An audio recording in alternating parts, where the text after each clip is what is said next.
Hey everyone, it's Sarah, the elder millennial.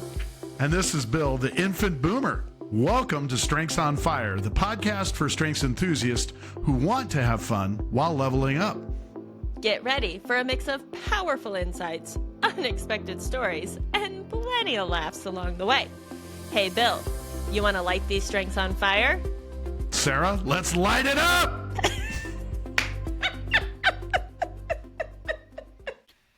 The always delightful Sarah Collins. How are you? I'm doing really splendid, Mr. Bill Dipple. How are you doing? Fantastic. Having another great day. Getting some podcasting in for some friends and fellow coaches. And I love it. Love doing it. Always. It's never a bad day when we're on the mics, you know? No, it always is a good one for me, right? And the cat just ran through the podcast studio here, making some noises, getting a little crazy. Okay. So, we didn't hear it. We're good. By the way, you asked, did you let the dog in? I did. That prior was to like show? 3 hours ago. I know, so but I was worried. I just did. want, it's cold in Yeah, there. I let the dog in. He's happy, but not in my office, so he can't be too distracting. Mm-hmm. No, that's good news. So, regarding pets, offbeat question. You ready? I guess. Oh, good Lord. All right. If you could have a fictional creature as a pet, what would it be? Oh my gosh. Well, for those of you who listen to this podcast, this will be no surprise. It would be a dragon. Of course. That is correct. A couple of weeks ago, a dragon came up. Yes. Interesting. Yes, that is right. And I mean, if anyone out there is a Fourth Wing reader, okay, Onyx Storm is coming out in a few weeks, so it'll be out by the time you're listening to this podcast. I'll know everything by that point in time. Yeah, yes, I want a dragon that I'm telepathically connected to. Hello. Oh my gosh. And if there could be a shadow daddy also involved in the mix, who am I to say no? Who am I to say no? Well, it ties in brilliantly with that other episode you just mentioned. Congratulations. Well done. Yeah. What about you?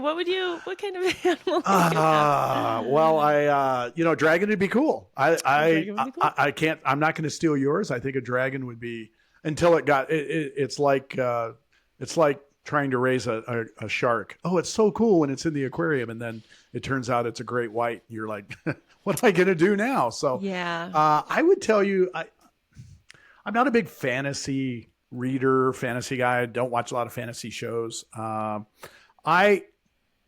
If I'm thinking about it, I would tell you that I always found it really cool in the Harry Potter books that they had a spirit animal almost with them. Yeah. And I thought the owl mm-hmm. was super cool. I know it's not a fantasy creature. They exist, but the fact that the owl would go get things and do things and it was kind of a confidant and could, right? I'm fascinated by raptors and birds of prey and owls in particular. I think they're just very, very cool when you see them out in the wild. And I had one in a tree back here. I took, 200 photos of it because it was in the middle of the day and it was just sitting in the tree staring at everything happening. And I thought I was fascinated. And the only way I saw it was we had crows that were buzzing the tree going, get out of here. We don't want you here. And I was like, what is going on out there? And this just beautiful white owl, bright yellow eyes, sitting out there. And I thought, so I guess for me, the fantasy end of it wouldn't be the creature. It's more what the creature does, which is be part of the group, confidant, depend on things. I think that would be pretty cool, right? That reminds me of The Golden Compass. Have you ever read the book or seen the movie? I've seen parts of the movie. Again, Is it a movie or show? I can't remember. I think they have animal companions that are attached to them that they cannot be separated from. Right. They also had the polar bear that helps. I mean, I saw parts of that show. It was a show. It was a I really recommend the books. Just, as do most movie or show adaptations, the books are better. Just going to die on that hill. Makes total. You've brought it up before. I like it. Yeah, unless it's The Idea of You. That movie is on Prime. That movie is better than the book. Just, if you would like to talk more about that, please DM me on Instagram and we can get into it. I will debate you on it. Okay. Well, the debate, if we're having a debate, because I brought this up earlier on a pre-show with you, and I watched The Holiday because you had brought it up. right? And it's not a movie I have ever seen. I have no disrespect for Jack Black. He cannot be a romantic lead. I'm sorry. I just can't. I Big cannot get words. behind it. Big words. Jack, if you disagree, give us Listen, the thing is, The Holiday is the perfect holiday movie. Okay? So just leave it alone. And this is not a fight you want to get into. You don't All want right. people to come after you. Have you All ever right. been on the internet, Bill? Like, the I know. people are scary. It could You be. can't say such divisive things. He's amazing in so many ways, but I just could. I don't know. You're, you're lucky we're not more popular because Reddit would eat you alive. When we get super popular, it's going to come back to haunt me. Is what's going It to will, happen. yeah. I watch No one Love is canceling Actually. me for my tweets. Right. I watch Love Actually when it comes around to the holiday movie time. Yeah, a which classic. Another good one that I would say is, for me, more a perfect holiday movie. There you And go. let's talk about our guest today. Let's see if there's a perfect holiday movie in her world. Or also, I would say it was a fantasy to have her on with us. It was, right? and we are so delighted to have like main character energy here with Lisa Cummings of Lead Through Strengths. She is just I don't know, like a technology genius, a systems pro, charismatic, engaging, so depth of knowledge, engaging. I already said the word engaging. How many like amazing words can I use to describe Lisa Cummings? And we are just so thrilled and tickled that we get the genius of her today on our podcast, even though she has her own podcast everyone here has probably heard because it is so good and so popular. So Lisa, welcome to Strengths on Fire. Wow. It's like lighted up. Thank you. What an intro. And now I have to confess that all of the things you said, they're from my dragon. And No. the dragon is here with me in the show. No. You can't see the dragon on camera, of course, but Yeah, no, of course. Oh, Well, I'm delighted to know that. We have a running cold brat joke on this, and Lisa confirmed via email to us. She is squarely in Sarah's camp on that as well. So I'm just going to bow out of this one. Yeah. I'm going to hang tight. You guys, have a great show. And Bill, Lisa was able to confirm it is the availability and the protein quality of the cold brat. And I have never felt more seen in a moment for someone to recognize that. Like, my snack of choice is not cold brat. It is of necessity, okay? I'm a busy lady. I got a lot going on. I needed that cold brat in that moment to sustain me so I could give my all to the audience. I am nothing if not a dedicated generous. performer. Right. it's generosity to eat a cold brat. And then the people who have the audacity to come on here and criticize my cold brat. Don't as add if her. I had a better choice. Come on, people. I'm just doing my best. Lisa, see what you've done? You've divided the hosts. Once again, I don't want to argue the cold brat. I want to hear from Lisa, but man, I love it. It's not that I need it. It's the one thing I have laying around that'll fit the bill. So all right, I'm going to pass on that. Lisa, Fit the bill. Did you hear that pun? Oh, boom. Nothing. That's Nobody, a podcast pro, my friends. Just saying, fit right in. Lisa, welcome to the show. Thank you so much for taking out the time coming in. We've worked together with you we've known each other for years. You and I actually flew into an Omaha event together from Denver last year, I believe. Is that right? How fun was that? I know. Yes. I have a photo of like 6 coaches all in two rows on the seats sitting Guys, together. Yes. FOMO. Oh, And FOMO. I'm and it having was past accidental. context FOMO. Yeah, because it was Southwest, so we could sit at the time, assuming they're still doing that for the moment, but we could sit wherever we wanted. Yeah. I was similar to a cold brat moment. I was dying of hunger, and I stopped to get an acai bowl right before, and I'm stuffing my face, and some stranger says my name. It wasn't a stranger, but I was like, oh my gosh, someone knows me. I wasn't to the destination, so I wasn't at the point where I Right. was thinking You I weren't would see on. people I would know. And here I am shoveling like, oh, look, oh, bunch of strengths people. And then we sat next to each other. That flight took 2 minutes. It We went laughed so so fast. hard for that entire flight. I remember we were all standing in line, and I'm like, my God, strengths coaches unite. There was, like 5 in a row, and you and I were standing, and it was great. And we're all like, well, we need to get together now. So, and somebody in the front row, on your row, held up a camera and took a photo of everyone, and it's just so funny to see I it. think We're Lisa all took the laughing. photo, other Lisa, and then we met Catherine, a new strengths coach. Like, it was great. It was so much fun. Wow. Yeah. When we come together, I just love it. I mean, I'm jealous. The best thing for me this year is that we are doing the Learn, Share, Connect event in Denver. So I actually have to go someplace because when it's in Omaha, I just drive there. So I miss out. My woo just starts to die a little because I'm like, everyone's just like hanging out before and after and going to karaoke. And I live so close. I just come home. It's so sad. And this year, your girl's getting on an airplane, catch me on a Southwest flight, sit next to me, make my flight go fast, and then catch me at the karaoke, friends. Whoop, whoop, whoop, Can't whoop. believe she mentioned karaoke twice because Lisa's already holding our feet to the fire on a promise we made earlier. I know. So. I know, because let me tell you, Bill said he was going to do a rap song that night when I hosted karaoke. And I was like, come on, help me out here. I might be hosting karaoke and I might even be a singer, technically speaking. I've sung before. I've even have a recorded album out there. However, karaoke, that was my second time ever. And I was super, super scared. So I was trying to get everybody to commit, like, come on, sing with me. And he's like, rap song. And then he sat in the back. He did come and give support, so I have to commend that, but did not do the rap song. Wow. I would tell you that the rap song I was thinking of doing needs two people. And I will tell you, getting my wife to do a duet, I think would be very, very difficult. Plus, we had another event coming up, so you notice we were there for a while and then we kind of skirted away. So I let you down. There is no. I hear excuses. a lot of excuses. Yeah, I hear a lot Yeah. of excuses. No, Actually, I let you down. It was completely my fault. So Yeah. what we Jessica need to know Cowan, is me, we'll be your Missy Elliott. There you go. Ludacris. You know, Perfect. we're there. We're ready. perfect. And here's the truth. Lisa has a recorded album. What? Clearly a great voice. Bill, we can't go a day without someone says how great your voice is. No one. People literally say the opposite to me. They're like, wow, a podcast.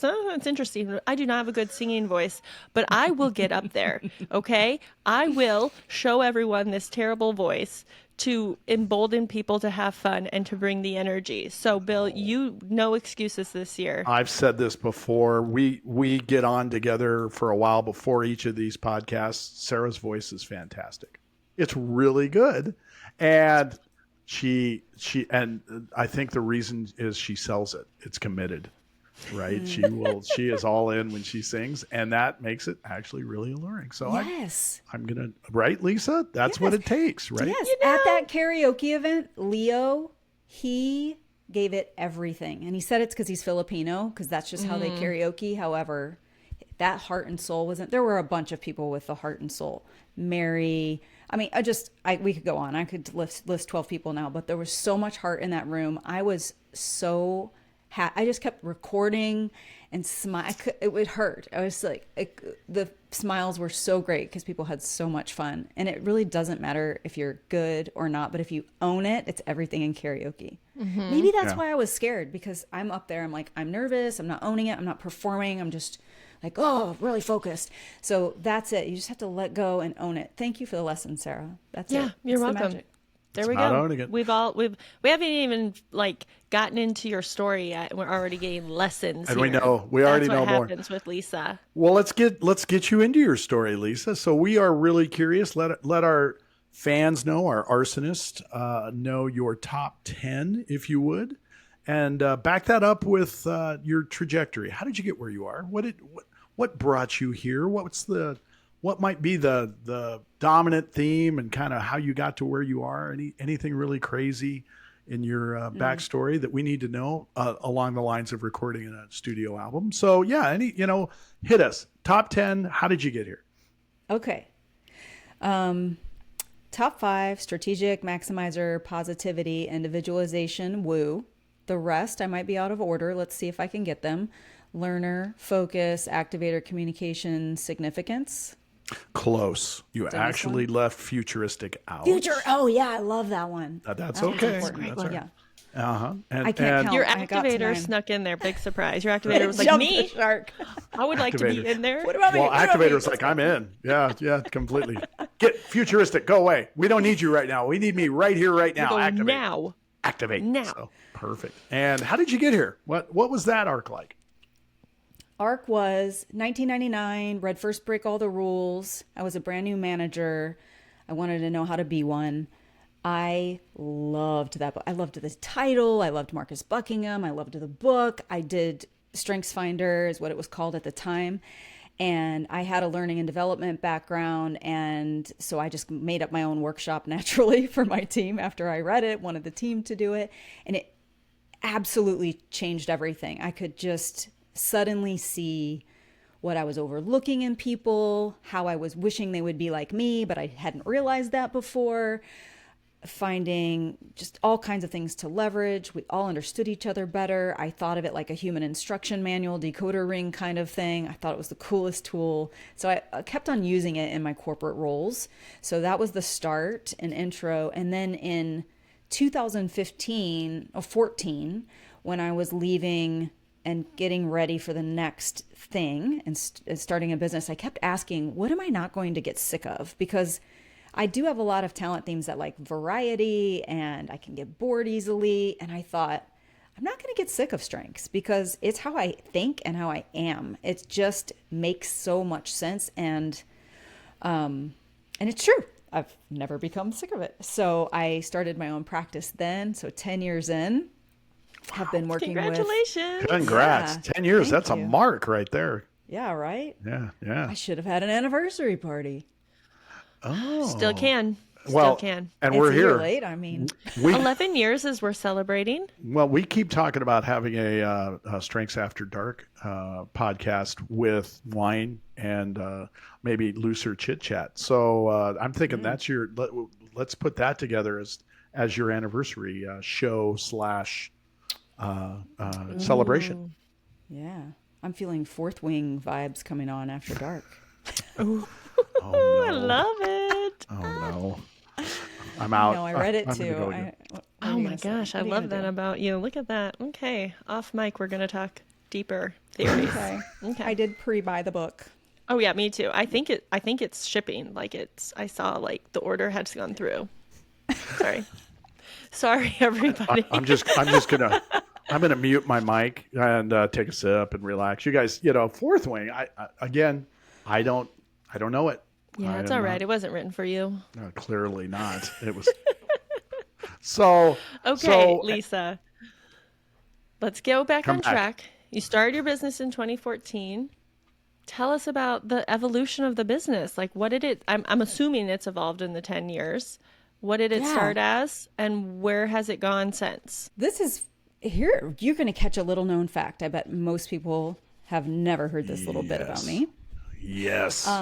Yeah, I started the business and called it Pinch Yourself Careers. I thought I could help people come up with a career that was so cool they'd have to pinch themselves. Oh my gosh, that's so cute. Okay, so I had the cutest logo. It was a P that was like in the shape of a mohawk, if you kind of think of it like this. I was so proud of it and thought it was so clever.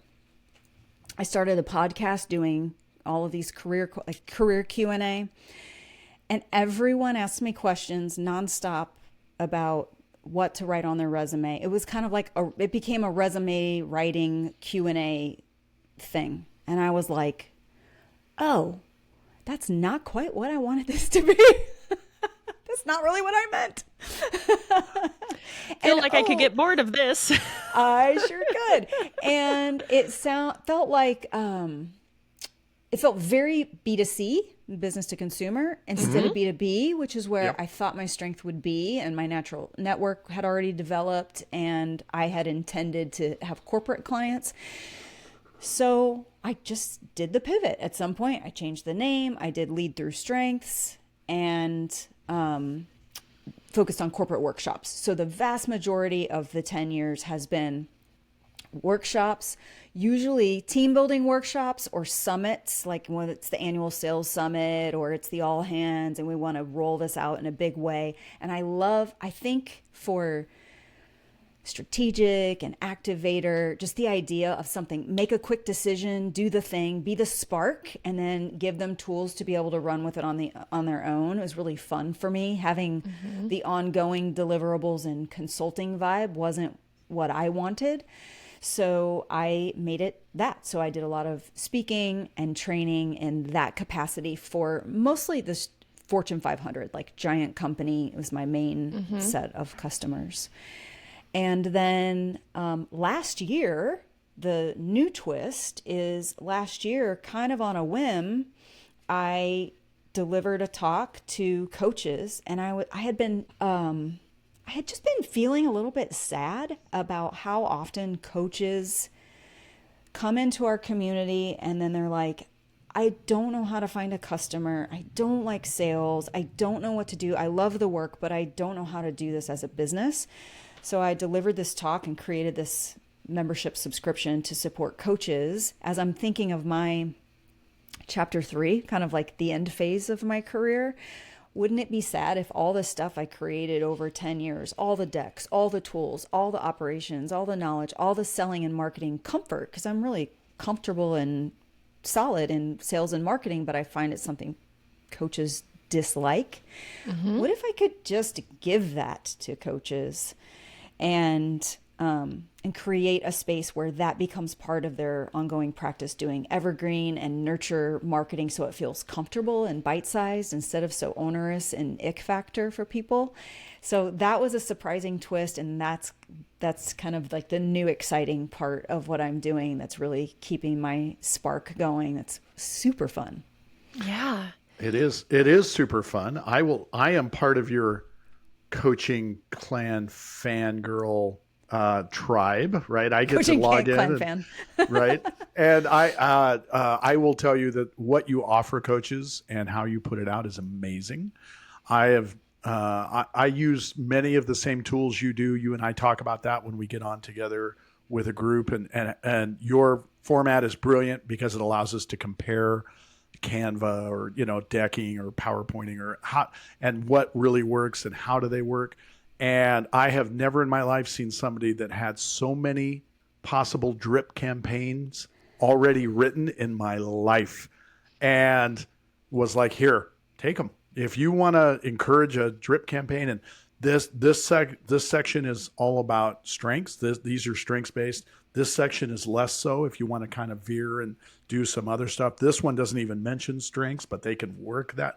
Your organizational tool and your ability to distribute it and be incredibly heartfeltly giving of what those tools are is amazing, Lisa. So thank you for that. Oh, thank you. And I would love to dig into your strengths because you're absolutely right. One, it's clear you have a talent with audiences, with, the clients, the companies, to be able to go in and talk to a big group, right? You know the strengths, you know how to communicate about the strengths.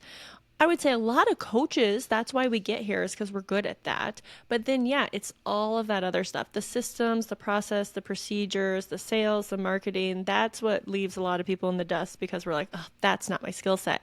Well, clearly here you have that skill set too. So talk to us about the strengths you have and how you're able to show up in both arenas and be really strong. Thank you. That's kind of you to say that. First of all, some skills, right? So separate from strengths, I started my career in sales.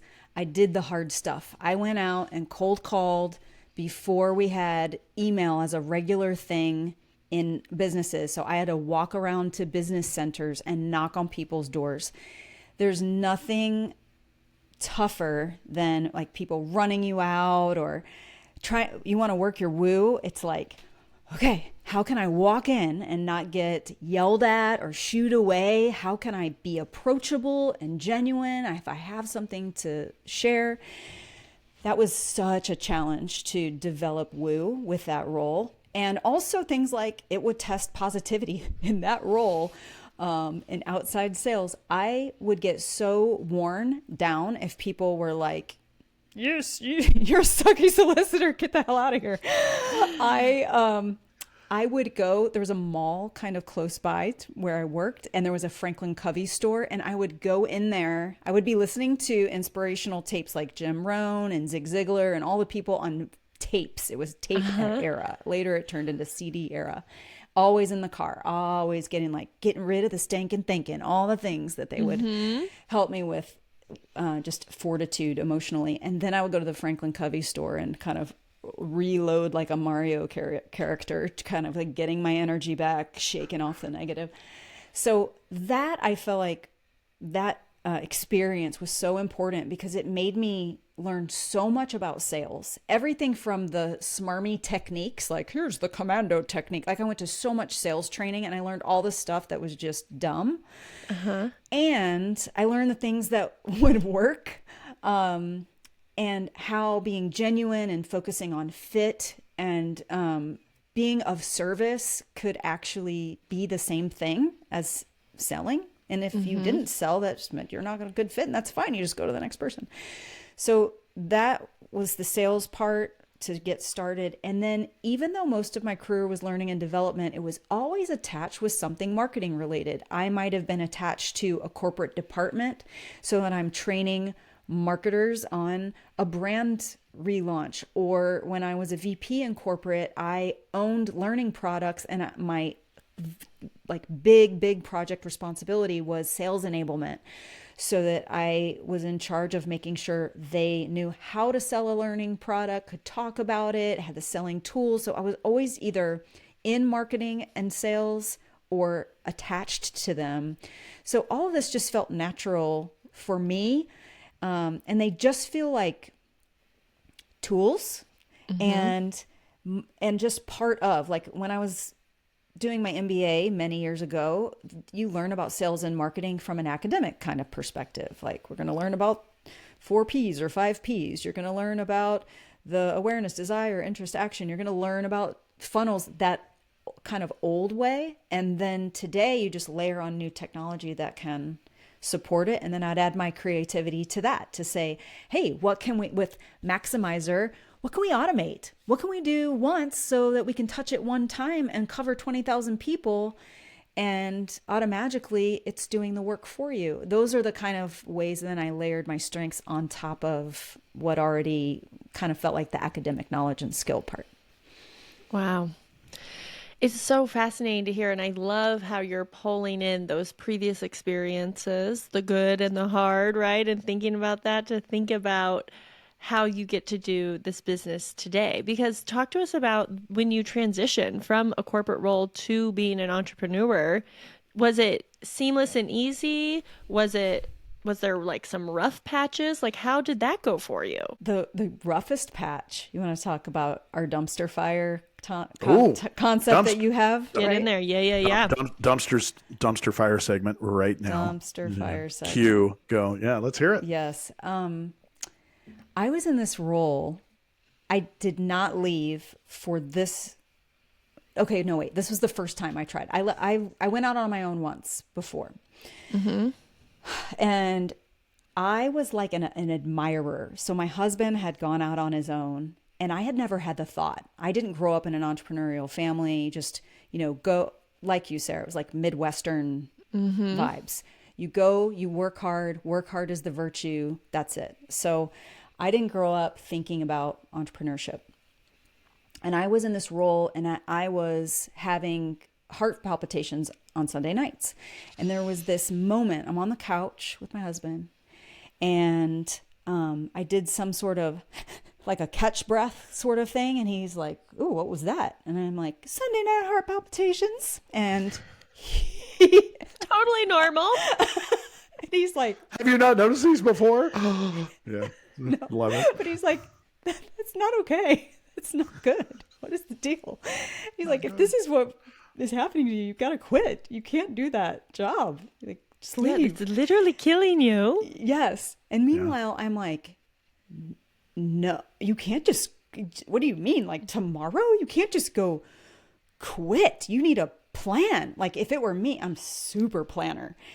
I would have roadmapped this out for 2 years. I would have had a side hustle. I would have had the acceleration lane where I was getting clients, where I had a funnel, where I had my evergreen going. I mean, I would have done it totally differently.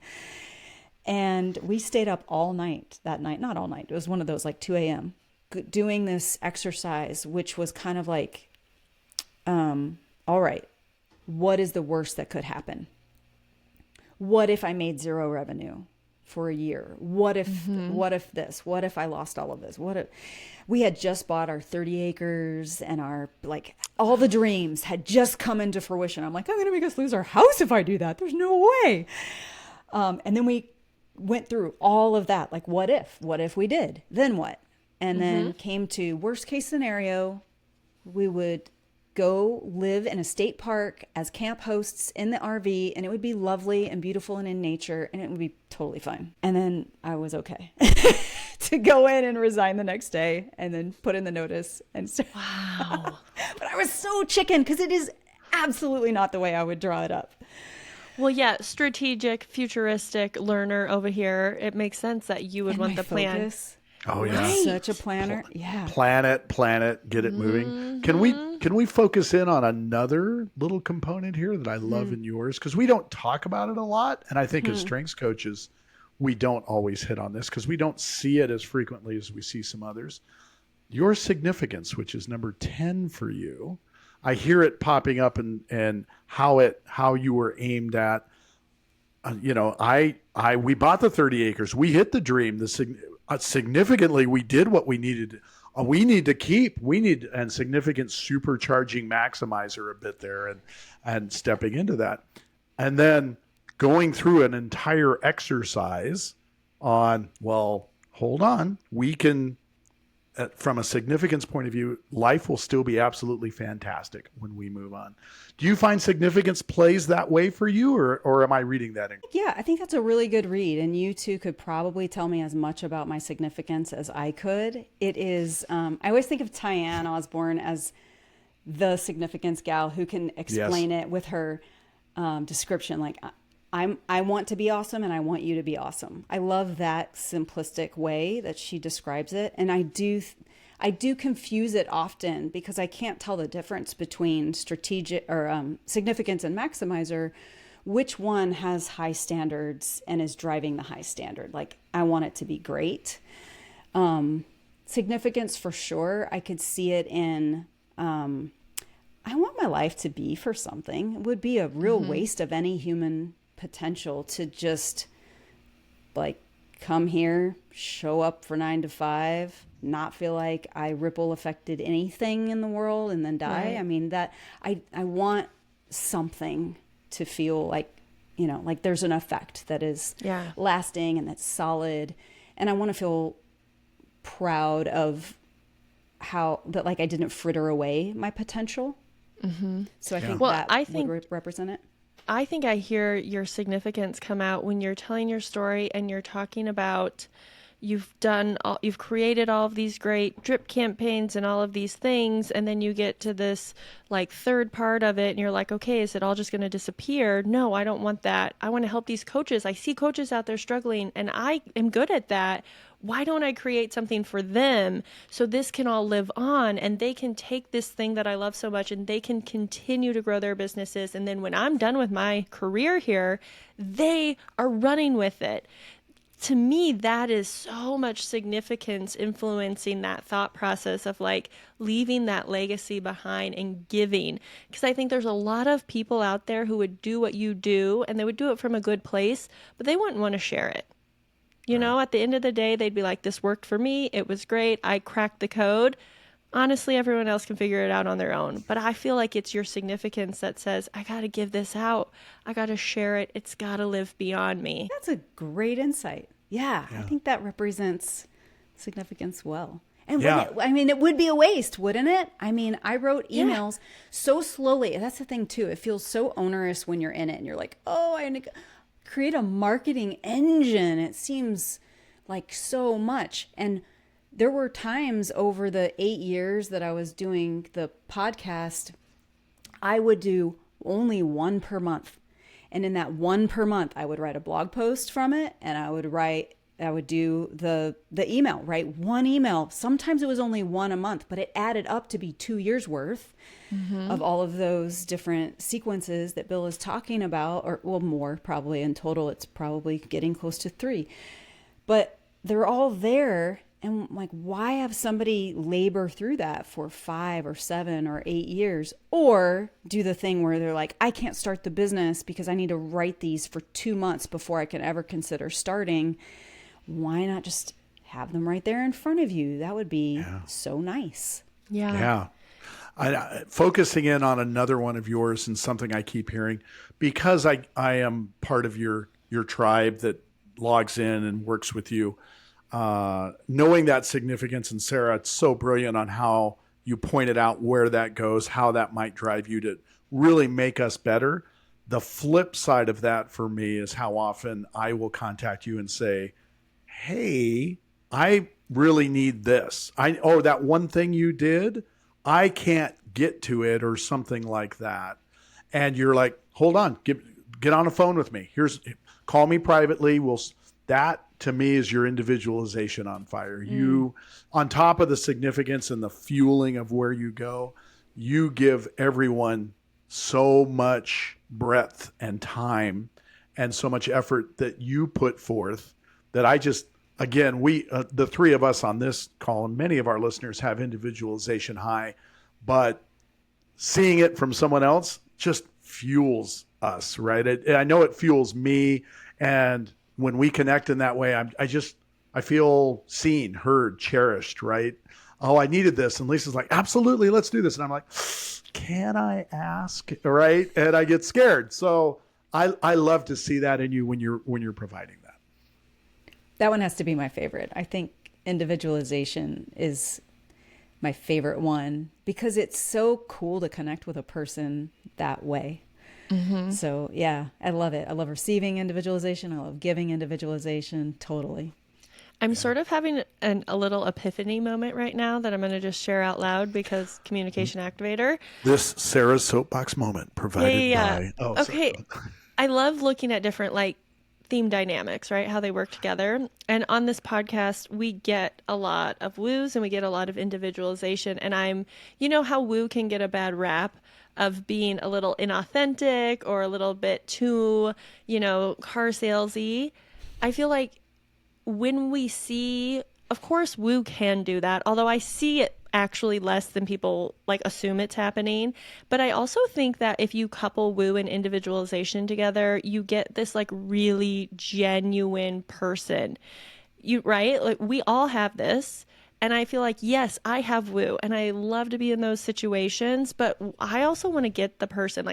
If I found out someone was having an inauthentic experience with me and they thought I was just out here all for show, that would kill me inside. I think maybe it's that individualization that backs it up to say, no, seriously, I want to know about you. I mean, I think about last night when I was at a big event with 250 people, having interactions where one girl said, oh, I got a new job and I think you know my boss. And I'm like, oh, I do. And then we left, you get distracted. This morning I woke up, I'm like, her boss used to be in a band and I need to send her the link of the band so she can harass him about it. Because that's the woos. They're like, hey, and then I'm like, I can't just leave that interaction without closing the loop. I've got more to give. And so it's interesting for me. I don't know, the two of you, if you've explored this at all, how individualization can kind of personalize woo so it doesn't feel so shallow. Do you see that? No, so much on my end. Absolutely. Well, individualization's number one for me. So when I say some supercharge others, the woo and individualization are so hand in hand. My friends will tell you, man, he knows all the little itty bitty details and we'll bring them up and we'll build on that. I live in the individualization woo developer world. I'd say those three are the big ones. I know Charlotte has a name for it that goes on. That's woomander, right? She likes that woomander component. I would say for me, it's in developer empathy. In developer, I'll just say in developer is really my In developy.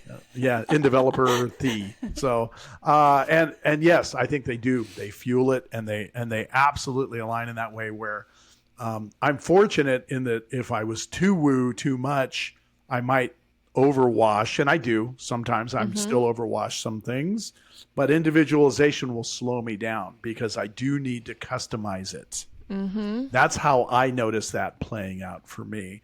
And I'm grateful for that, because then I need a moment, and I'm not that tidal wave of whatever information, love, caring, talking coming out so hard. Lisa, how about for you? You have that individualization woo mix too. How's that play out for you? Yeah, all the things you have both said resonate with me. It makes me wonder, tell me how this has come up for you. So when people will characterize woo, they'll talk about the person who goes to let's say you're at the registration conference mixer before a conference, and the person who would be like out working the room and talking to all the people. It would be easy enough. Like if that were my goal or my job, I could go work a room. But I am also the person who will talk to 3 people all night, because individualization is like, ooh, I'm curious about this. And then we just totally get into each other. And then I forget that there's a room around. So I can easily welcome people into a group. I can easily be welcomed into a group, but also I find myself just with the few contacts after an event like that, because I think my individualization just gets so interested in a person. So good that you say it that way, because like you, and I've brought this up on a previous episode, I don't always want to throw myself into a mix of people. That joke we said early on about Denver, it took everything I had relationship wise to say, oh my God, a whole plane of strengths coaches going to Omaha, Nebraska. How strange is that? Thinking, well, I can't individualize this, right? And like you, there are times I don't want to work the room. I don't want to build in that. I may not want to get on a flight and talk strengths for 4 hours before we descend in. And so individualizing that, sometimes I flip it to myself and I'm like, what do I need now? I have to be cognizant and think of it that way. Totally and absolutely agree with you. As a high woo, it's number 4 for me. Matter of fact, I would say most of the time, I just want to be under the radar, and there's that critical but for the woo for me. The minute you are expected to be on that, the minute that you meet the people that you need to meet and you talk to. Last night I was at an event with a friend of ours, and I ran into 4 ex-coworkers. I didn't want to work that room. I didn't want to walk through that restaurant bar and talk to people. But when I met the 4, I'm all in. We are thick as thieves, laughing at. That's that difference for me. Yeah. I just think it's so fascinating to explore these, and I sometimes get shocked that I'm still learning things, because I do think I was on Brandon's, the Strengths Whisperer podcast, talking about woo, and I was telling him a lot, like, I still get nervous when I go into a room, especially if I'm alone and I don't have a purpose. Like if I'm the facilitator or I'm there with a purpose, my woo 100% is out. Like I'm the best, like, table greeter. Welcome. Do you need a name tag? Can I show you where the bathroom is? Like I'm so good at that job. And maybe you guys notice this too. When I go to those big events, I don't come in like, hey everyone, Sarah's here. Welcome to the show. I'm using that individualization because I'm like, I need these people to like me, which means I need to know them. Right. So I'm going to be kind of under the radar until I have the comfortability of knowing, who are you? What's your story? Like, what do you like? It's really more getting that intuition feel and then being able to like slowly roll people into the dragons of it all, you know? Right. Absolutely. Well, I would also say, I'm curious how you two feel about this.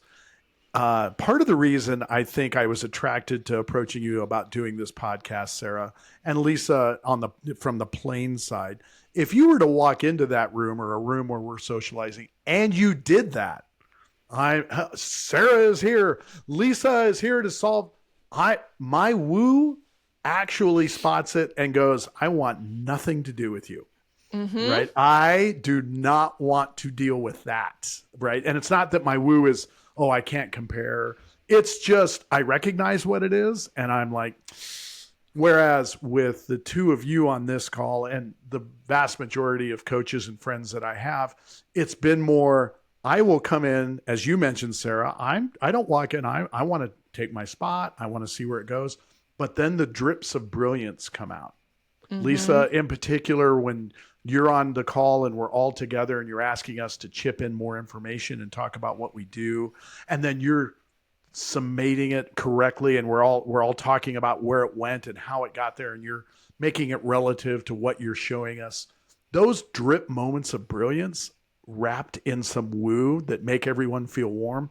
That's where my woo gets, I want to grab that. That's where it is, because that big overblown show that so many people attach to woo, not only do I not want to do it, I get turned off by it. I don't want to see it. And sometimes it's somebody that I do need to know. So, it has gotten in my way that way. So, Lisa, thoughts? What do you think? Well, that all rings true. And I know for you, I would think it would be maybe the strongest of the strong, because you lead through so many relationship talents. As you were describing it, I was thinking of a present, and then the woo is like the ribbon, and it there's a little embellishment on there. It's intriguing. It's something interesting. It makes it pretty, but it's still a present without it. And you wouldn't be the overblown one that makes it so obnoxious that the thing inside doesn't get its due. Yeah. Yeah. That's a great analogy. Yeah. It is. It's really good. Yeah. And you made me also think of, I don't think Tyann shared this on your show, so tell me if it's a repeat story. But one time Tyann and I were flying, I think it might have been a year that we went to Gallup's conference, like 2016, 2017. It was a long time ago.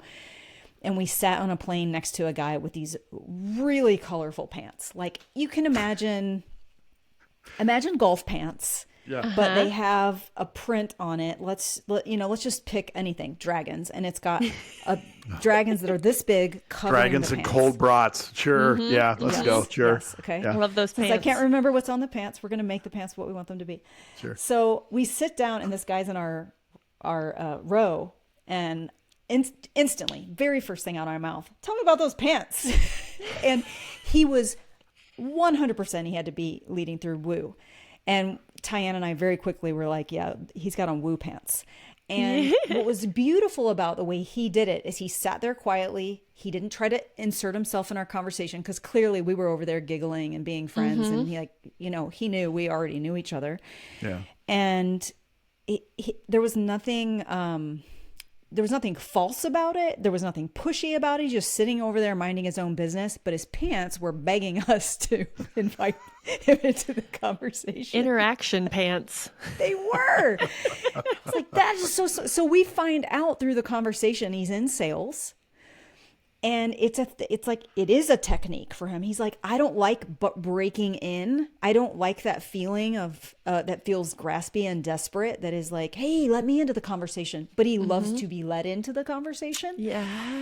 And so he's like, people just invite me in because they're talking about my pants. It's the greatest thing. I don't ever have to have that awkward entrance. So ever since, I always see colorful pants and think of them as woo pants. Yeah. And what I like, it would be great, because you have to also want to talk, because if you wore woo pants and you did not want someone to talk to you, that would be silly, right? Right. So I thought that was sending really mixed clever. messages. Yeah.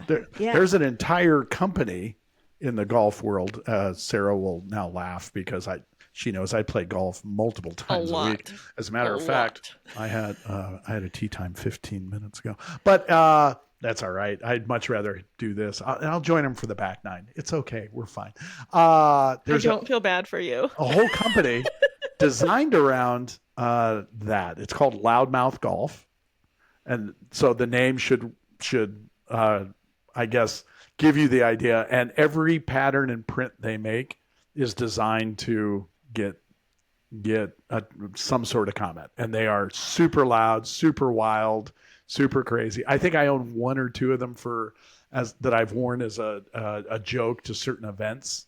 Can you wear them to the Connect Learn Oh Share? my gosh, you should bring them to Denver. I'm gonna have to see where they are.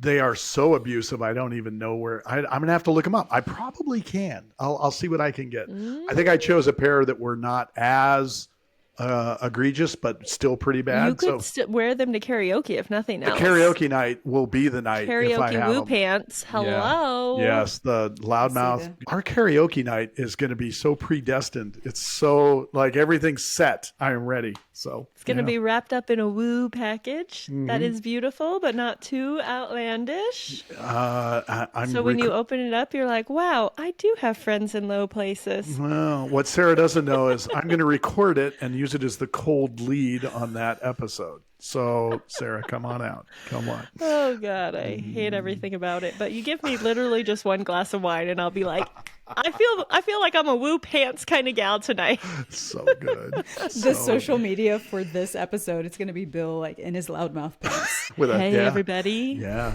let's play. Please invite me in. Don't make me come knock on the door. Let's just talk about my pants and my shorts. I remember. I think it was shorts I got from the company. Anyway, just a great company. They do a lot of stuff like that. Wouldn't that be great? Somebody listens and they're like, "Hey, let's send Bill a bunch of loudmouth stuff for the." Yes, they could sponsor you. You could also hearken. You could. Oh, I've got it. You can sing an AC/DC song. Well, you can do Angus because I love it. Okay, yes. Good. Even though he was not the singer, but that's okay. You can wear the suit top, the tie. And the shorts, the loudmouth shorts. Lead guitarist, crazy, and I love the way he comes in and just loves what he does. You got to admit, if there's a woo band, right? If there's a committed maximizer band, it's AC/DC. I've been a fan forever. So yeah, I love it. That would be good. And then come in and do Friends in Low Places wearing the Angus Young committed. Be perfect. Yeah. I'm in. I do feel like you could pull off that voice of I don't. Many can't. Yeah. No. I will not be pulling off any voice, but I will be giving a voice to it. So I apologize to everyone in advance. And if anyone is actually listening and is going to send Bill some merch, please, Summer Friday, I would like some lip gloss. What a wonderful lip gloss for this podcast that we have here, everyone. If you go to the YouTube, you can see it. I really do. Wow. You know, this lip butter balm. I love this iced coffee flavor. So get up on that, my friends. I love how she's doing the influencer. Is this how this works? We just get to ask for the things we want on our podcast? Bill, show your lip balm. Yeah, your lip balm. Where's your lip balm? Mine? Oh, mine? Should you be sponsored by Carmex? Carmex. Blistex. Blistex. I'm a Blistex. Yeah. Okay. Good stuff, right? So they keep our lips refreshed while we talk on the mics. Well, now that we've gotten completely silly, let's go to a silly question for you, Lisa. I know we kind of covered our dumpster fire. You want to say anything else about when one of the strengths gets in your way and trips you up? Anything specific on the dumpster fire you want to cover before I throw the ending silly question at you? I think that mostly covers it. I mean, my maximizer is my dumpster fire. It's the one that is the most overused. I want to maximize everything. I want to keep tweaking everything. I want to make it better, better, better, better. And it could be. And it can turn me into a workaholic. So I am constantly like, I want to work a 3-day work week. Oh, I figured it out. Ooh, maximize. Oh, I want to work a 3-day work week. And then I go up and down that path. And the people around you, right, also spot that maximizer like, no, we're doing that. Or, gosh, just, it's okay. Can we not maximize this one, right? Yep. Yeah. I get it. Awesome. Well, thank you for the dumpster fire side. Are you ready? You ready for the silly question? Let's do it. You're ready. All right. Your strengths are participating in a talent show. What is the act and how do your strengths wow the judges? Okay. Since I get to invent the talent show, we are strategically going to get a vacation out of it. So we're going to have to, I mean, strategic. She just maximized the heck out of that. I love where you're going with this. Keep it up. Where are we going on vacation? Do we know? So we're going to go somewhere to the mountains. We can go to Idaho. We can go to Montana, Wyoming. Love it. Okay. Got it. Pick. Then we're going to have an outdoor talent show so that we can be enjoying the weather in the summertime. Good. And my act is going to be trapeze, because we're making this up. We're not in a high school gym here. We can do whatever we want because we're making this up. Mm-hmm. Yes. And I am maximizing the situation here. You sure I are. have, yes, I have indeed flown a trapeze once. What? Ooh. I did. I Was went this to when a you were recording your album? No, I was going to no, it say was same weekend. I mean, banner weekend there. So no, all No, right. like before. I would fly again. It would be so amazing. But there was a series of classes for a while in Austin where you could fly. You could take trapeze classes.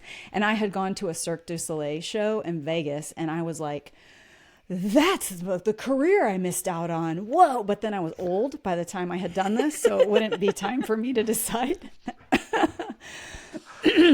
So I came back, and then I found this class. So I learned how to do the catch and everything. Wow. I mean, if you want a video for the show notes, I will send you my catching video. So that covers, it's everything. It's like, it's positivity. It's so fun watching someone fly, experiencing the flying. So it covers all of that. And you have to woo. Like if you do the thing where you've climbed up that scary ladder and then you turn around and you have to nod to the audience and jump off the thing, and then the exhilaration with the positivity. I've got to figure out how we get individualization in here, because we've got to cover the top 5 in this talent show. This is where I'm gonna be getting to know the judges before the show. Because I want to know what they care about. Like, did one of them want to like point my toes really well? Did another one care about the facial expression while flying? That's where individualization will come in. So good. So good. I love it. And I would like to go and be a judge, because this sounds like you've maximized this talent show in a way where I want to be in attendance, not just for the traveling to the mountains, but to experience you on the trapeze. I mean, this sounds like a 10/10 experience. Yeah. I want.